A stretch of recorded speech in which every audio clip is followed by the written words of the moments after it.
Okay, this video I've tried to make before, but hey, I don't know if I even put it up. But I want to talk about things I've heard called gifts. And I did this on my original channel. I put something up about it, but I don't know. I'm going to put it on this one. And it's about, you know, I've mentioned this before, that people have told me over my lifetime that I have, a lot of people, different people, have said that I have a gift, you know, of premonition, something like that. I think in the biblical terms, it's prophecy.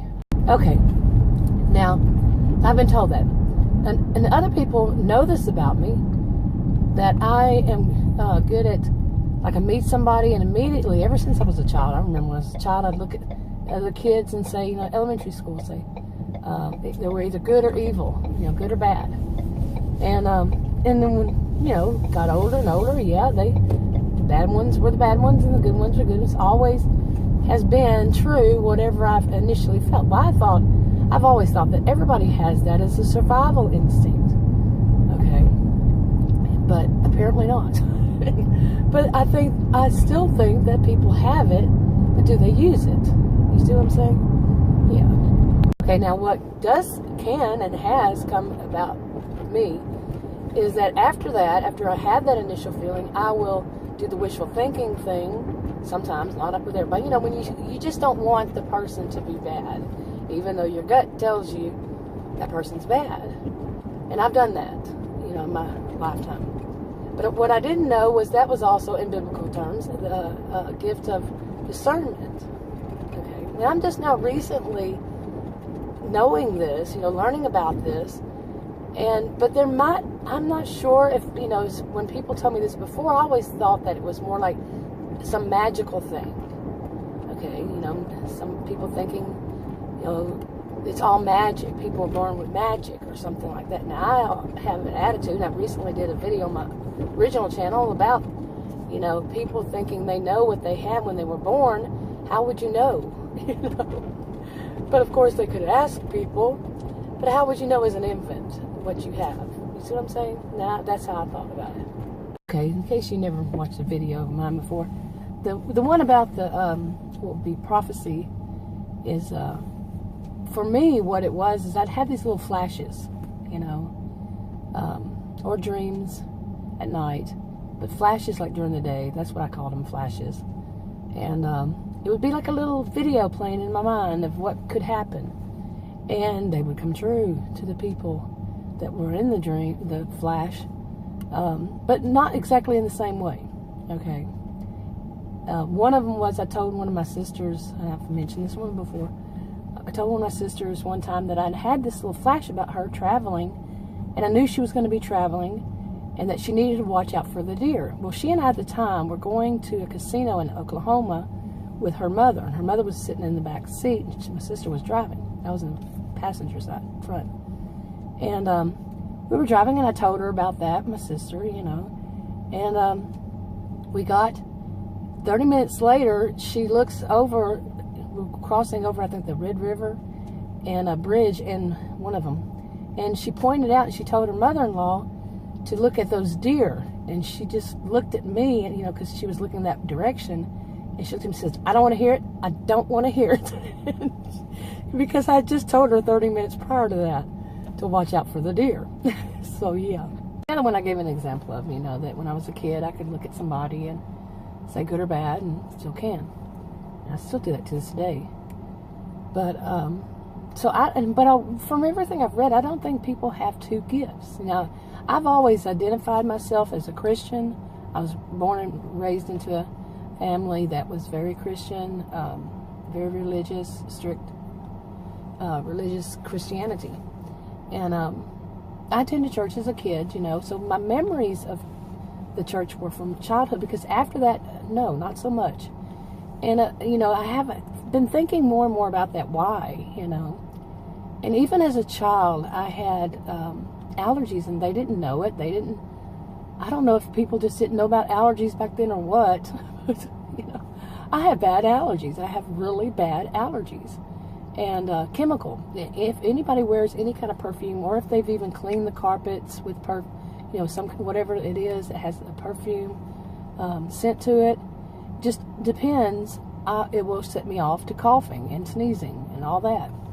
And as a child, when I would do that, especially when they were praying in our church, during the prayers, everybody had their head bowed, and I would start coughing, and I got in trouble for it. It was like, So, but anyway, a lot of people I know have been hurt by the church. I haven't experienced that. I didn't experience that as a child, and some people have been hurt by what people used from their religion to hurt them. Okay, now I have experienced that. So I know people have, I have, and I've heard other people have, reasons why they kind of step away from the church, or they become atheists or agnostic, and, for various reasons. Now I separate them. I don't put them together. I know it was people have used their religious beliefs to harm people, to control people. And so, like I said, I did not experience that in the church that I grew up in at all. They were really decent, holy people. They were examples. They were good examples, the people in this church. Okay, now I can say that I've been to churches since then. I'd say back in the 2000s, early to mid maybe. I tried to find a church up here to go to, and I went to, just to join the, like they'd have women's groups, so I didn't have to attend the big churches, because one of them I went to, not a big church, it was actually a small one. I noticed sit in the back because of my allergies, but I sat there and coughed the whole time. So, but I don't know what I was thinking, because even in a room, any kind of room enclosure, and if somebody's wearing perfume, it's going to set my allergies off. It can be a meeting, it can be anything, seminar, classroom, whatever, it's going to do it.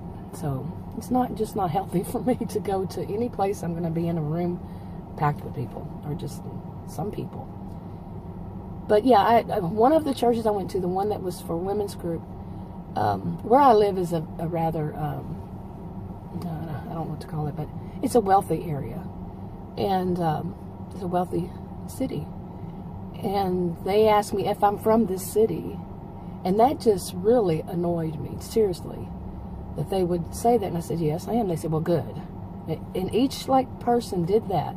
Like, they did not want anybody from outside of this city to be in their group. That's wrong to me. That's just plain wrong. So yeah, that was enough. I think I went and tried one more group, and it was, it was not good. Then I went to another one. in this town, it's a different one, into the city, and the people were walking around like zombies, and one of the guys around my age, he confronted me. I mean, not confronted, but he come up to me to try to talk to me, and it just gave me the heebie-jeebies, and I never went back. Okay. So anyway, I'm giving a little bit of my background with this, with church and all. Now I've not been able to find the church that I grew up in. It wasn't just local; it was worldwide. And we didn't go to church buildings. We didn't go to churches, any kind of church. They didn't have them. It was worldwide, like I said, as much as they can.